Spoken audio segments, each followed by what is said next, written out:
రామాయణంలో రావణుడు సీతాదేవిని ఎత్తుకెళ్లేటప్పుడు ఎలా తీసుకెళ్లాడు? వాల్మీకి రామాయణం ప్రకారం చెప్పండి. జుట్టు బట్టి లాక్కెళ్ళాడా?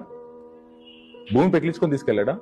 అంటే వాస్తవానికి ఆవిడ స్పృహ కోల్పోవడం, ఆవిడని అలా ఎత్తుకెళ్ళిపోవడం. క్లారిటీగా చెప్పండి.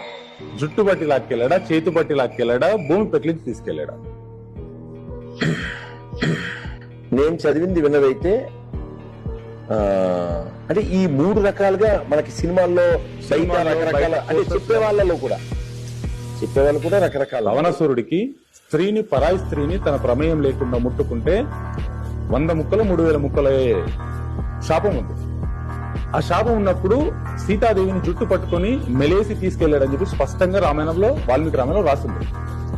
మెలేసి పట్టుకున్నప్పుడు స్త్రీని తాకినట్టు కదా, మరి ఆ శాపం ఎందుకు తగలేదని? ఇది మంచి ప్రశ్న, మనం పెద్దవాళ్ళని అడుగుదాం.